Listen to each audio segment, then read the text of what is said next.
Very good afternoon, all of you. So, as we have already discussed most of the related concepts about the syllabus, today I have thought of discussing with you two interesting problems which earlier I have introduced, but we have not gone into the detail. And we have already discussed one problem, which, as you remember, was named as a 0-1 knapsack problem. And if you recall, a fractional knapsack problem we have solved using a greedy algo, but I have already told that 0-1 knapsack problem is a DP problem, and I asked you to practice this. But now you'll find that we are able to understand and solve this problem and similar DP problems with much ease. Otherwise, DP is said to be one of the most difficult topics in this algorithm subject. But if you have understood well, now within 20-30 minutes, you will be able to solve almost this problem also. So just to recall that here the issue was that we have to select the items with the maximum profit to be earned over a knapsack where a thief is having a knapsack, but fractional items are not allowed. So fraction is not permitted, and accordingly, let's say if I have an items, say some item is there with item 1, 2, 3, 4, 5, 6, and if I have item with corresponding profits and weights available to me, so maybe if I have the profit to be, let's say, 30 and weight is 20, profit is 60, weight is 40, profit is, let's say, 30, and weight is, or I'll say instead of 30, let's say 20, weight is 8, profit is 15, weight is 4, profit is 25, weight is, let's say, 7, and so on. And maybe if I am given your bag size or knapsack size to be, let's say, equal to 25 or say 26. Now, which items should be chosen? So in case of a 0-1, even if I choose initially items with the higher ratio of a profit versus weight, that was not going to give best result, because it might happen that you choose, let's say, some item with some certain weights, and then you suddenly reach to total weight as 22 for best items, and then rest 4 kg might get used, or let's say I am able to reach to 23 and rest 3 kg is not being used at all. But there was other combination possible where with not best items initially selected, but you could easily reach to the total weight being utilized, and all permutations you've attempted, it becomes a brute force inefficient solution.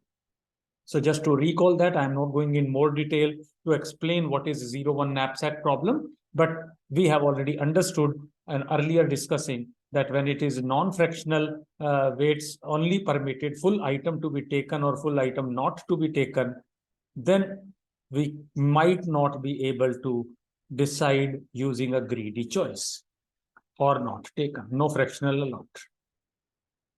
So greedy choice doesn't work in these situations. For example, even if I say, let's say in the above things, I can easily see, okay, just for to change, I'll make it that this item was of item 9. So I could easily see this is the best item with the ratio, and this is another best item. So maybe I'll say I'll initially select weight 8 plus weight 7. So that means I got 15 weight, and now 15 weight kg over 26 total permitted, but corresponding to 26, the only choice will be I will be able to take 9 kg. So 15 plus 9. So I have selected 9 kg, 8 kg, and correspondingly 7 kg. And according to that, this becomes 24 kg used. And this gives me some profit. I say there could have been another possibility that you take item of 20 kg and another item of, let's say, 6 kg only. 6 kg could have got some profit. So 20 kg item plus 6 kg item, and total profit probably could have been even more than what I am generating via this combination. So you never know, there are going to be lots of possibilities. Hence, DP is the best solution. So if I have to solve DP way, if you remember, we have effectively 4 steps to be followed. And primarily we start with the optimal structure or optimal substructure. And then based on that, finally we go to the recursive definition. And once we have recursive definition, from there, my DP solution becomes visible, or intuitively that can be smelled, and accordingly you have to solve that. So the first step is primarily in this way. So I say, if I have to solve 0,1 DP problem, I will say find knapsack 0,1 normally called. So I have to identify a recursive solution to this. So recursive solution to this, and this should return the maximum profit. What decision making is going to be there? So obviously the items being considered are going to be used. That means the item number currently, let's say n or n minus 1 later recursively will solve, and the total bag size. These are the parameters. Recursively also I'll identify, but ultimately I'll need these 2 parameters, and I'm sure some of you have already attempted, so this can be understood easily. And whatever else you require, you can choose, but of course, this tells the item number being considered at present, and this is the total weight which is being currently allowed. Hence, I have to decide. So recursive solution means effectively the solution will mean I have to decide about item n, and then recursion to be used. So recursively for remaining n minus 1 items. Now, what to decide for item n? As it's not a greedy choice, so I can have both possibilities, that select this item or don't select this. Of course, the selection will require the weight also to be meeting, but I have to try both, and wherever I can get better profit, I will be attempting that. So I'll say, if I have my corresponding int, the knapsack 0,1 problem, where I'm getting the n and bag size passed, recursive solution will mean, obviously, first of all, I have to decide whether item n can be taken or not. Can be taken or not. Can be selected or not. Of course, dependent on the weight. Primarily means the item n dot weight to be less than or equal to the bag size. Only then this can be taken. If the bag size is greater or equal to this size, only then item can be taken. Otherwise, obviously not. If taken. Now, there are going to be all permutations to be considered. So I will say 2 choices are there. First, I can take this item, and then I will say don't take this item. If you take or don't take, which of these is better? So I will find the one with more profit. One out of these which has more profit, that will be the item to be selected. But if item weight is not less than or equal to, guaranteedly means item cannot be taken. So I'll say non-take or don't take. So non-take, I use the word to say not to select. So non-take will mean effectively this item is not selected. That will mean effectively recursively I have to go to remaining n minus 1 items, and the bag size is unchanged, so that recursively it will find out, and whatever profit this tells, the same value is to be returned. So the profit will be identified via this process and this. But if item was allowed, if the weight permitted me, so I have one choice as a take, other choices as a don't take or non-take. That will mean what? In this case, what will be the total profit which I will get? Of course, the profit will be correspondingly items profit plus what else? I have to calculate the remaining profit, best profit possible. That will mean recursively calculate the best profit from remaining items. That means n minus 1 items. But when I take n minus 1 items, now how much weight I am permitted? My weight has changed.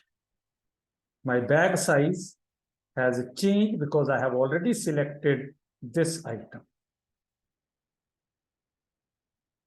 In this case, my profit is going to be obviously 0 because I have taken no other element. And then my knapsack recursive call to be done over n minus 1 items. And item is not selected. So effectively, out of these two, whichever is a max, so same will be returned.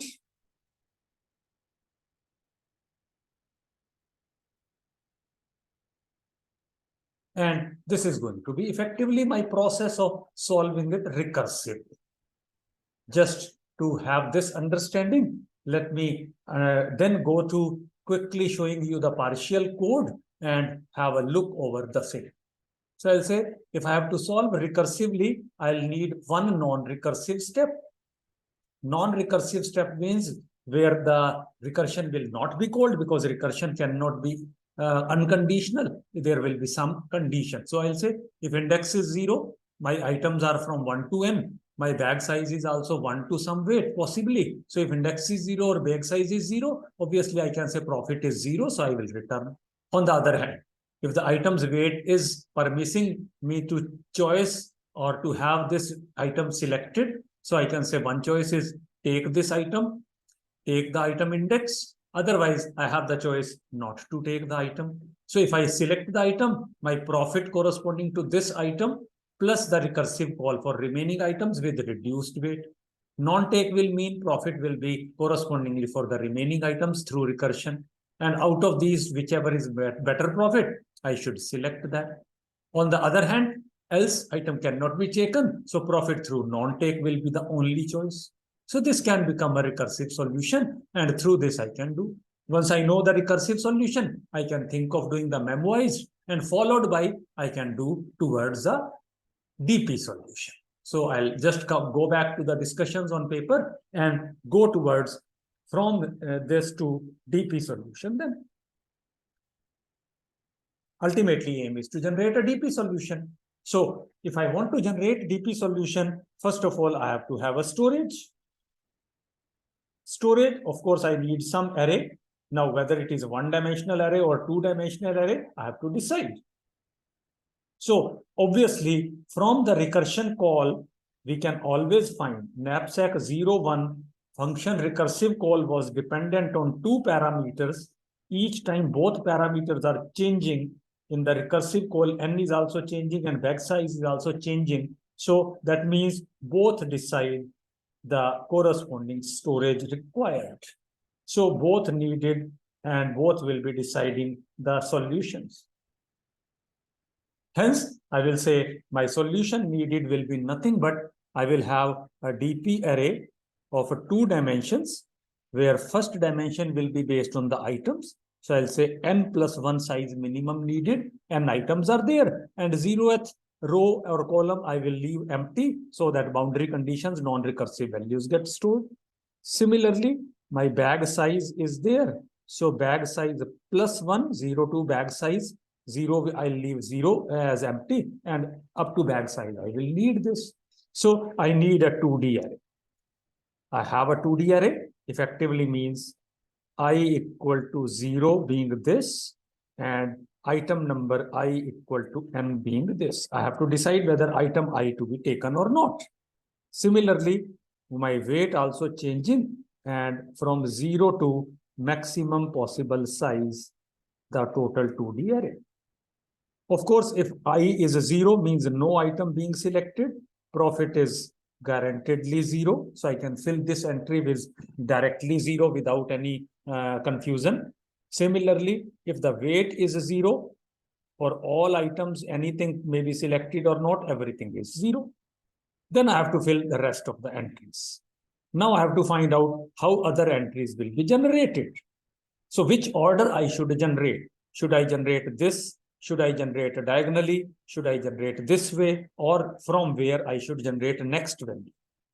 Next value of a DP will be obviously should be non-recursive. So next value generation requires previous needed values or needed values are already stored.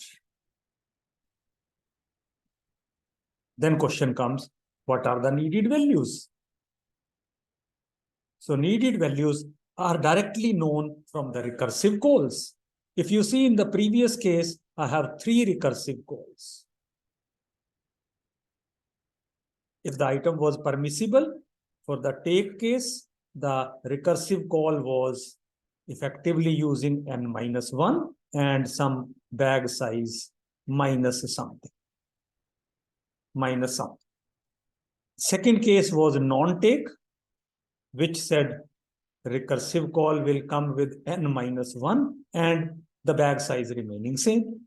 So no change. And third was that wait didn't permit. In that case, my recursive call was nothing but call with n-1 and bag size unchanged. So 3 kind of recursive calls were there, 1, 2, and 3. In all 3 calls, what data I need for calculating item n? So for calculating my solution for nth row, item means effectively dpn of something, I always require the data from n minus first row only of something in this side. But this value, only n minus first value, only previous row is needed every time. Why do I say? Although it is clear that only n-1 being used in all possibilities, indirectly I can otherwise also think that when you called a recursive call with n data, this ultimately will go to a call towards recursive n-1. That will further go towards n-2. Finally, I will reach to 1. 1 will further call it with 0. 0 is non-recursive, so 0 will be ready. Once 0 solution is ready, my recursive call with n will get 1 will get completed. I can see. Hence, I can easily see recursive call 1 will be the first to complete, 1 with different sizes, with different weights. Then from 1, the 2 will be with full size generated. Ultimately, I will be able to solve n-1 when n-2 is ready. So I can easily see that my bottom-up solution is built up in the solution climbing from i-1 to I. And that solution is directly visible to be calculated without any problem. So for that means effectively I mean that if I have my 0th row based DP data ready, then from here my DP1 and all others will be easily calculatable by using the DP0 row. So if I use DP0 row, that has all data because dpi-1 or n-1 call will be only needed. So wherever I have written n-1, that becomes actually I, and accordingly i-1, and then I can calculate all this data. So I can easily calculate dp, and finally my dp with correspondingly n and bag size will be my final answer. This is going to tell me the best possible answer. So just not going into further more discussions on this aspect, let me show you a sample partial code so that you can further try to implement. Of course, whatever I have discussed is good enough to try and implement. So those who are good in programming, they, based on my discussion, they can convert the code and try to develop of your own code. But those who are slightly finding difficult, I'm showing you the partial code. So effectively, what we say is, in this case, my recursive call will be replaced by the corresponding non-recursive DP stored value. So first of all, I'll say, fine, if I is a 0 or if weight is 0, I can initialize my DP array. If for row number I, again, I can initialize row number 0. For all weights, I can initialize DP. Then I start to generate for row number 1. For row number 1, different weights can be attempted. And I will say, if my current weight allows me to select an item, I will say, take item is this, that initial profit plus profit coming from the previous I minus 1 items. So for I equal to 1, only I minus 1 item based data needed. So I can accordingly take the data from here. And this will be effectively nothing but the recursive call with the corresponding parameters. Instead of recursive calls small brackets, I will write there dp square brackets. And then accordingly, the other possibility item was not taken. That will mean simply with the I minus 1 with the corresponding weight available, I can calculate the data. And third case being means when the weight didn't allow the item to be selected, the choice was nothing else but non-take. Non-take means the profit can be generated from the previous I minus 1's best profit only. So based on this, effectively, I'll complete and then my return dp bag size. This is going to be the final solution. So I can always have the items read. Array item 1 to n will be used. Profit and weight can be read. And once I have read that, the bag size can be read. And once you have bag size, you can call your knapsack DP. And of course, the result of knapsack DP versus the result corresponding to knapsack recursive, they will be guaranteedly same. And I can confirm the same and implement both. So this becomes the straightaway coding for this. So if you see carefully, within 20-25 minutes, we are able to almost solve this problem without much difficulty.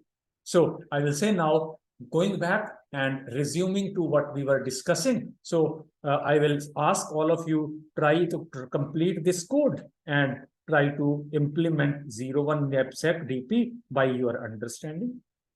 And of course, if you are not able to understand, towards the end of this video, I'll also show the final complete solution also for those who are weak in programming. So that I will show later, but I will suggest that should not be seen and you should attempt it yourself. Then going further, the second problem which I am going to talk today is again, sometimes back I told while talking of a greedy algorithms, I said you to study one problem which is called as a job sequencing problem.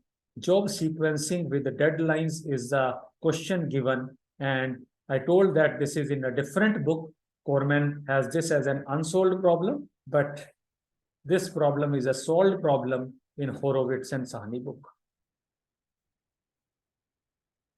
And there, some of you, I'm sure, have already attempted. So you are probably knowing that problem also better. But those who have not read, for their understanding, I will explain the problem first, and then we will see how it can be solved using greedy approach. So what is the problem? It says there are n jobs. The jobs are each with unit time. So their execution time is unit. And I want to execute or schedule all jobs or maximum jobs if possible. So each is with the unit time for scheduling or execution. And I want to have maximum profit. Each job has certain profit. So for each job, I have some profit which I will earn through that. But each job also has a deadline.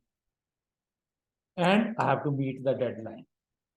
And what is that? For example, I say I have job as 1, 2, 3, 4, and many more. The corresponding profit which I can earn if the job gets selected or executed is, let's say, 100, 10, 15, 27. I'm taking the data given in the book. And the deadlines given are 2, 1, 2, 1. What is the aim? Obviously, maximum profit to be earned. But of course, there are certain constraints. What are the constraints? Each job which is selected must be executed within the deadline.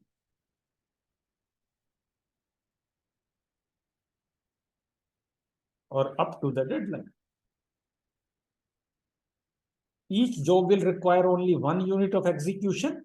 Hence, for example, I say initially I start to talking of job 2 and 4.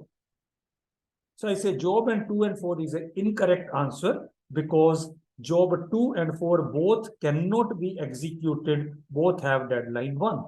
So deadline is 1 for both of them. If I execute job 2 in unit 1 first time, that will get executed, but then job 4 will not be possible. If I started with job 4 will get executed, but then job 2 is impossible to execute because time is over. Both have deadline 1. On the other hand, of course, I can execute job, say, 1 and 3, definitely. Both have deadline 2. Within that deadline, I can work there. Similarly, I can have job 1 as well as job 2 in a way that first I will execute job 2, then I will execute job 1. In this order, obviously, I will be able to complete.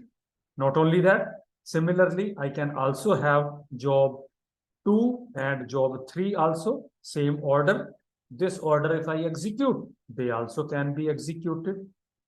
But I can't have obviously job 1, 2, and 3 because even if I select the any order, maybe I'll start with job 2 to execute first. Then after that, either 1 can be executed or 3 can be executed because both jobs 1 and 3 have deadline 2.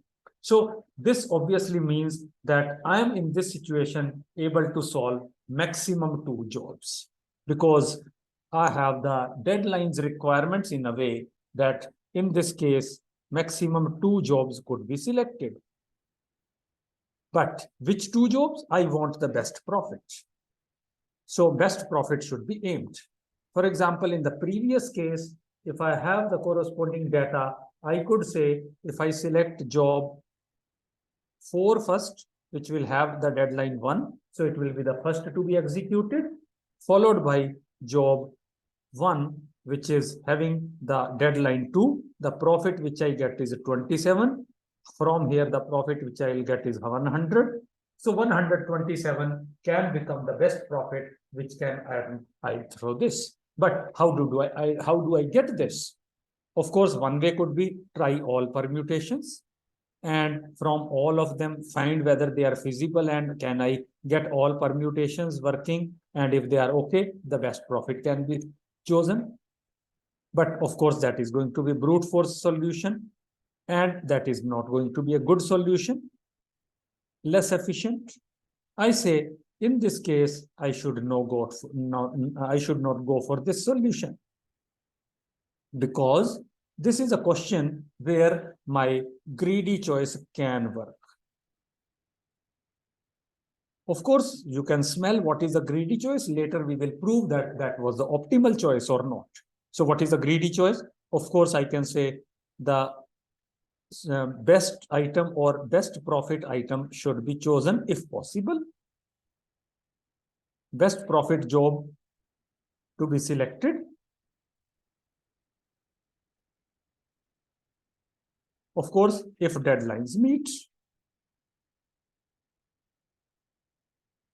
And I say, first time is obvious, but from remaining times, how to do? For example, that means, let's say I sort it in decreasing order of profit. You sort it, decreasing order of profit. So of course, job 1, I will say the best job. This is guaranteedly selected. And anytime, if I have some jobs selected, I can check whether JI should be selected or not. I say every time based on my previous result, I can decide whether job JI to be selected or not. If JI added to this set gives me good answer or feasible answer, I say it is best to select. Why best? My answer is that greedy choice is optimal on the logic that if J1, let's say you have selected and you said this was the best choice, the only possibility was that you selected it wrongly. And maybe if you don't select, then probably instead of this job, some other job could have come. But each job, because requires 1 unit of time, this job will be replaced by maximum one job only. And if this is replaced by some other job, that profit is guaranteedly lesser or equal to the profit of corresponding J1. If so, then there was no need to reject it or replace it. So replacement with some other job in lieu of a J1 was useless because J1 gave me maximum profit. Same logic I apply on for all Ji, the same logic applicable. If this is feasible, selecting this item is best. Because in future, any job I plus 1 to n, if they replace Ji, that will give or reduce the profit, is not desirable. Hence, I say my greedy choice decided with the local decisions, current decisions are guaranteedly optimal, and my optimal choice is not dependent on future decisions. Future items, future jobs which have lesser profit, they are not being used to make a decision. Future does not improve the result at all. Hence, I can say this choice was best. So that becomes my greedy choice. So now how will I implement? So my answer has to be that my job sequencing requires nothing but I will sort. And after sorting, of course, I will say my answer set initially will select the job 1. So my sort jobs as 1 to n. Now they are in the decreasing order of profits. So job J1 will be guaranteedly selected. And I say currently my count of the jobs which I have selected is 1. Then I will say for I equal to 2 to n, I will go and select and decide. Can Ji be selected? Can Ji be selected or not? How to decide? I will say decision will be dependent on whether my current answer set, whatever I have this, along with Ji, if this overall combined sequence, if it is feasible, means meets the deadlines, then Ji must be selected. Yes means select Ji, and no means don't select. Of course, previous answer was guaranteedly feasible. So I say, let's say at some time I is 7. And currently my answer set is having jobs, let's say 1. And so my answer set has jobs J1. I have job J5. I have job J3. I have job J2.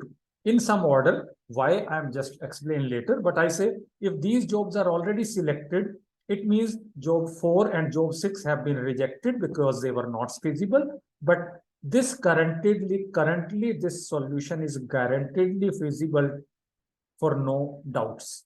That is already selected, local choice. Now I say whether job J7 should be selected or not.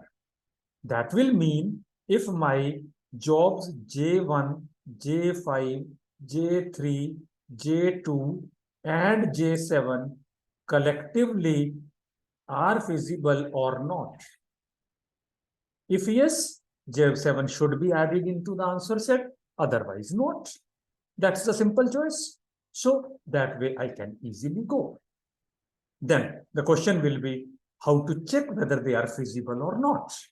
So I will write a coding in a way that feasibility check will be, I will be doing in a separate module.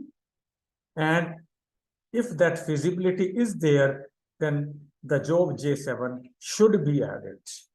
If feasible, add this job into the corresponding answer set at appropriate place.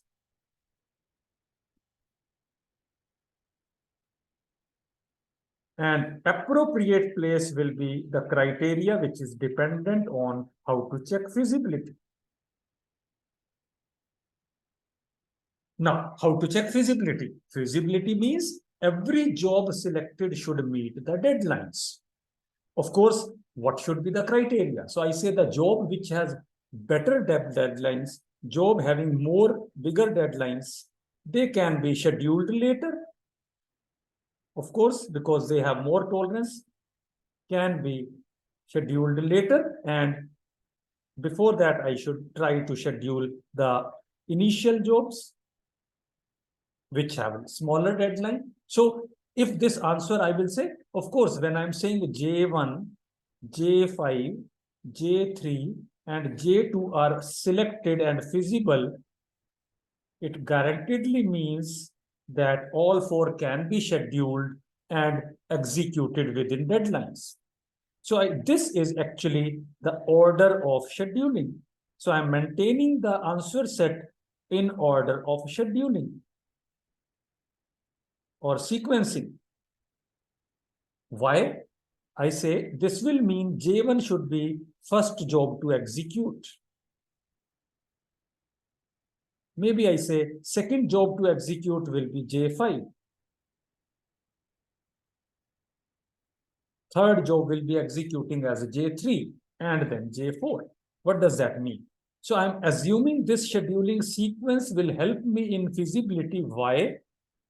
I say if I have my answer set as J1, J3, J5, and J2, J1 is the job which has some deadline, which is guaranteedly less than equal to deadline of job 3, which is again less than or equal to deadline of job 5, which is again less than equal to deadline of job 2. That's why I have arranged them in this order. And the purpose is simple. I said that these are giving me maximum profit. So I have decided, let's say initially already J1, J3, J2, they were already correct. J5 was later added because even if J5 was added into this schedule, the scheduling and deadlines were being met. Hence J5 got selected. But J5 was not the last job to be scheduled. J5 came in between because J5 has tighter deadlines than J2. Hence, I preferred keep J5 before J2, but because my deadlines were meeting and I was able to keep J2 after J5. So this answer is guaranteedly correct. Now I say, let's assume this deadline is known to me and I say J7 gets selected. Let's say it is selected. Selected will mean J7 will also be scheduled in a way that they will be placed at some place as per their deadline order.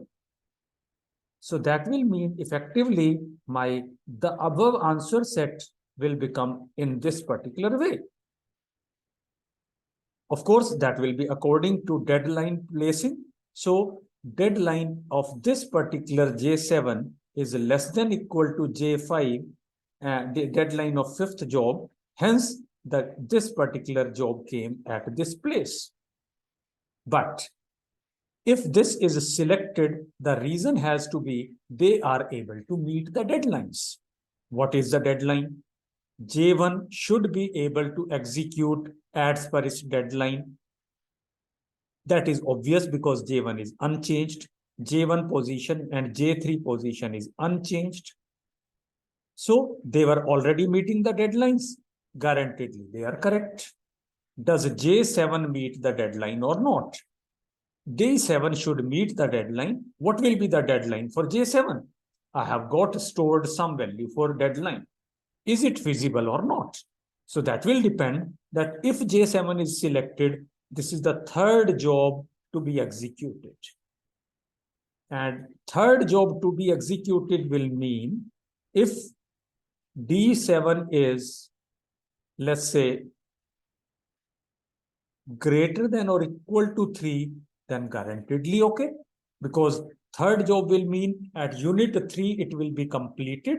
So if up to 3 it is acceptable, perfect. But let's say if DJ was 2, obviously I will say, because if D7, I'll say D7. So if D7 was 2, I will say don't select this, because D7, job 7 will be at third place. Its deadline is 2, and there is no use to select J7 in lieu of J3, because J3 already has better profit. They are ordered in a way. So J3 was already executing at deadline 2. J7 cannot replace that. But if J7 can be considered as a third job, I can be happy with that. So if I selected J7, my J7 should meet this deadline. Not only J7, J5 as well as J2, these also should meet the deadlines. So collectively, I mean J1 and J3 were unchanged, but beyond that, J7 should be checked. Then J5 and J2, or all those being shifted, all those should be checked for their deadlines.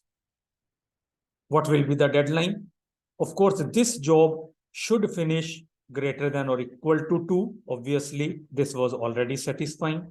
This must complete up to unit time 2, because this is the second job. So its deadline must be more than equal to 2, because this is the second job. Similarly, if J7 is able to complete their deadline up to 3, I will be happy. J5 should be able to meet the deadline up to 4. Earlier, J5 was at position 3. So at 3, it was guaranteedly acceptable. But now J5 has shifted its index from 3 to 4. So I have to check whether J5 can go beyond 3. If J5's deadline was a 3, J7 will not be permitted, because J5 cannot be shifted. But if J5 deadline was 4 or more than 4, so J5 has no problem to shift and acceptable. Similarly, if J2 can be shifted to have deadline greater than equal to 5, J2 has no problem in shifting. So if a shifting jobs have no problem and current job has no problem, once if they are arranged in the corresponding order, then I will accept, otherwise not. Having said that, this is good enough to write a code, but for those people who require some programming support, I will show a sample partial code and then explain through that what I have just discussed.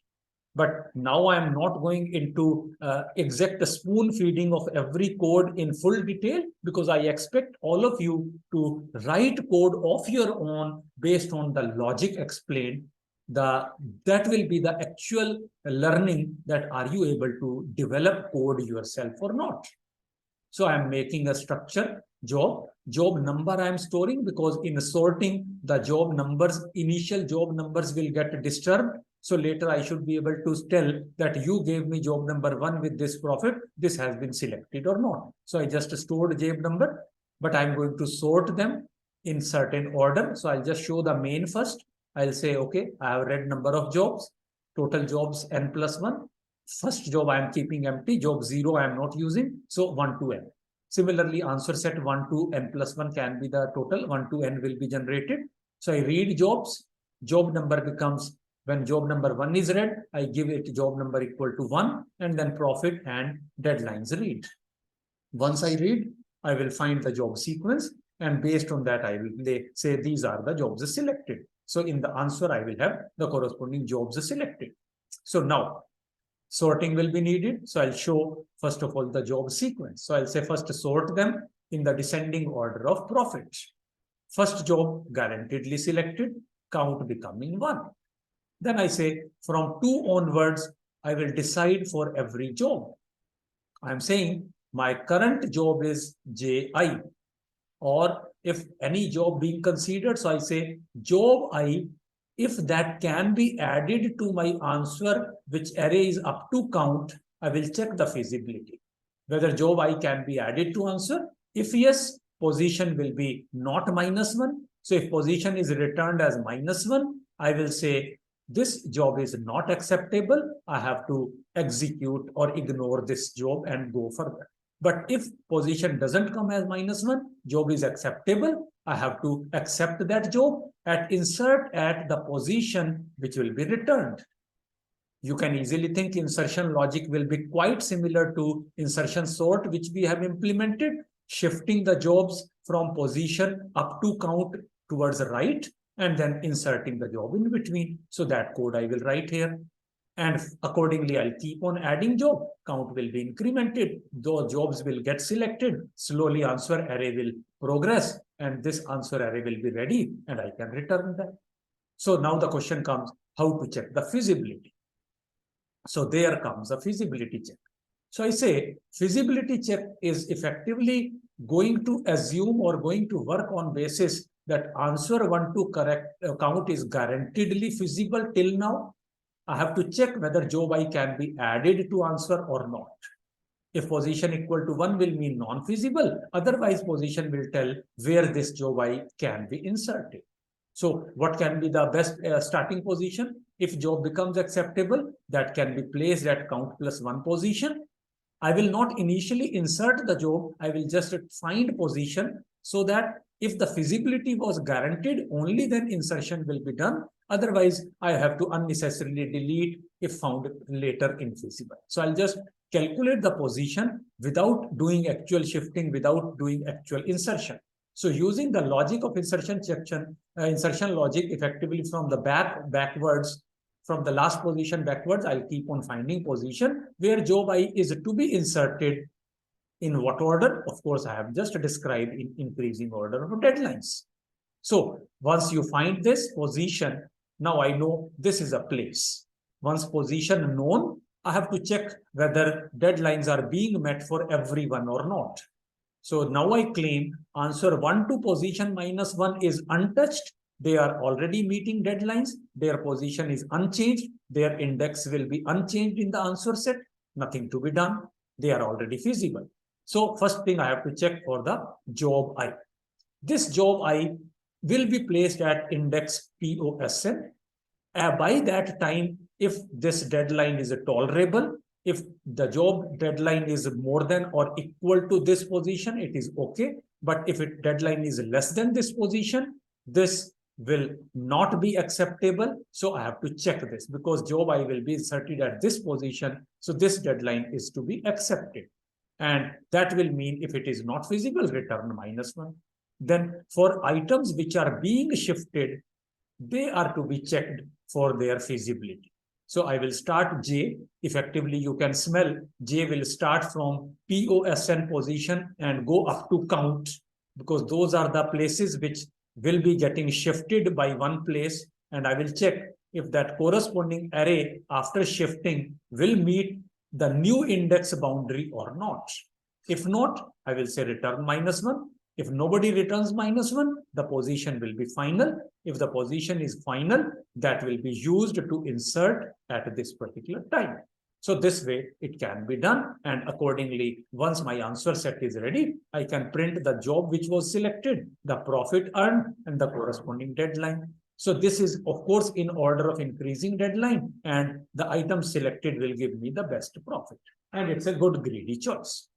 Having said that, I think I have explained enough, and I can probably easily say that, yes, by this discussions, you should aim to implement all this also and implement your job sequencing also. For more practice, even you can implement brute force also. But job sequencing logic, at least the greedy choice, you must aim to implement. And if needed, brute force also you can try to implement. That will give you more confidence and you can confirm the results also. If you need, you can practice both. But those who are finding it good enough to practice, they should aim to do and try yourself. Pause this video and try yourself. For those who are weak in programming, so if you are weak, then I'm going to show you the final solution also just for a few minutes so that you can try based on that full logic also. Yeah. So just I had some code checking done. So I demonstrate the code here. Knapsack recursive as index and bag size being passed, non-recursive condition versus recursive conditions. We are going to have a take and non-take. Non-take will be used in both cases. So I just calculate non-take. If bag size is greater than equal to weight, obviously means this item is permissible. So take value will be taken and maximum out of taken or non-taken will be decided. And accordingly, this will be a recursive call, both of these used. So one is this recursive call, other is going to be other recursive call by taking the item, this profit, plus recursively calculating from remaining items and reduced weight. So this weight is reduced and you are able to decide that. Simple call.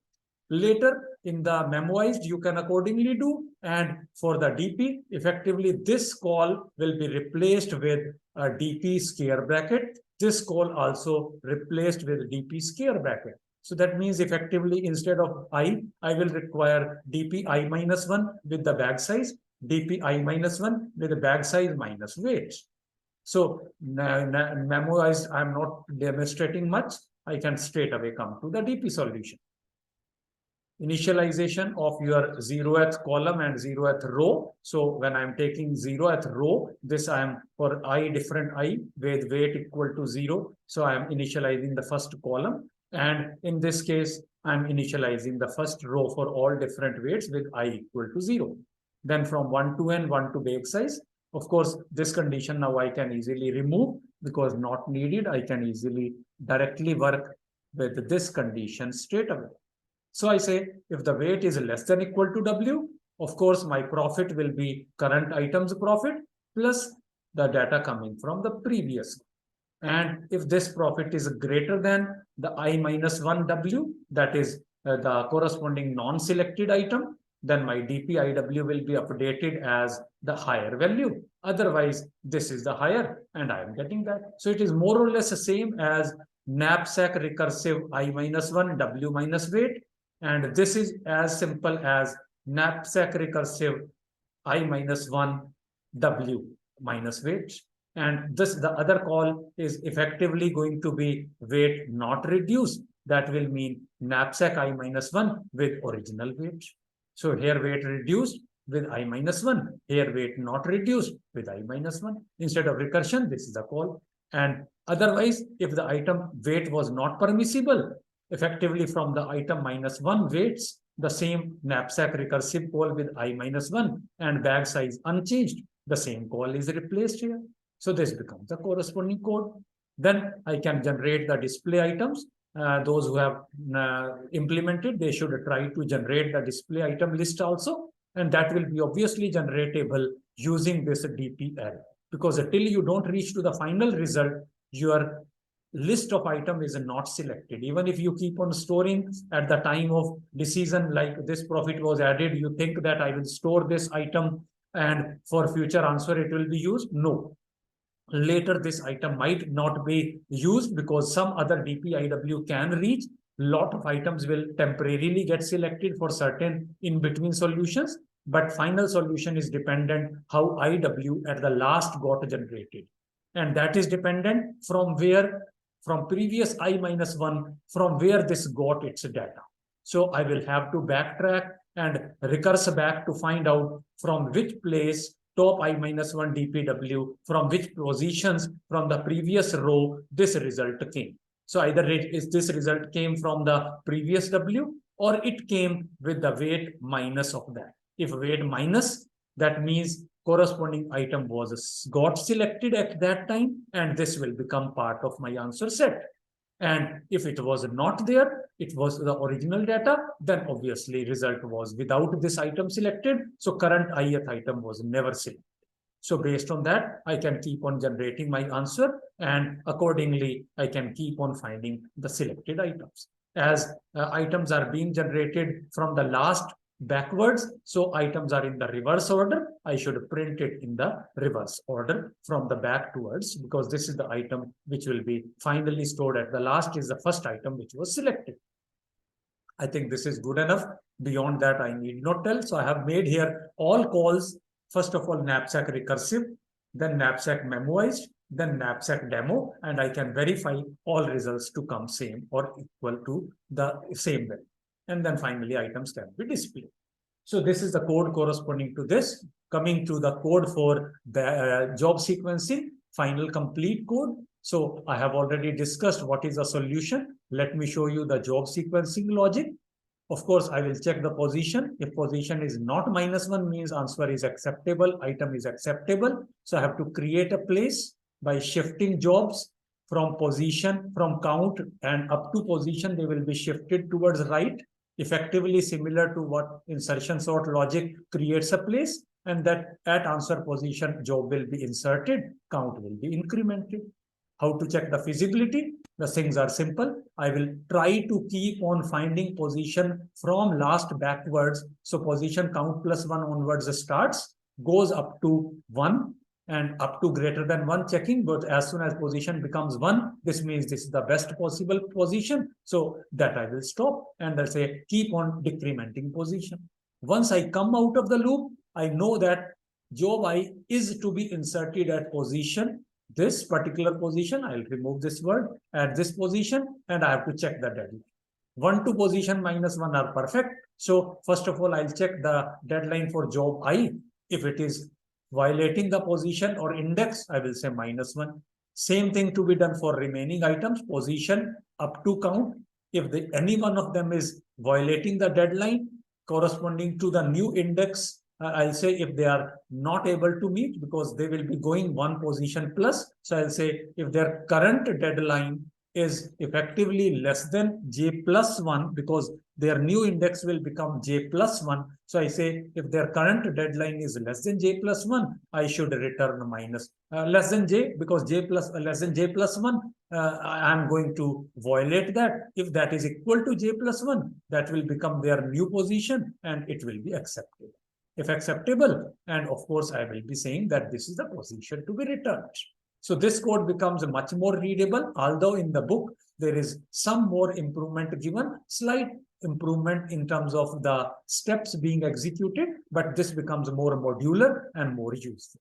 So with this, I think I'll stop and you should practice all this. And if you need, then you can refer to this solution for your better improvement.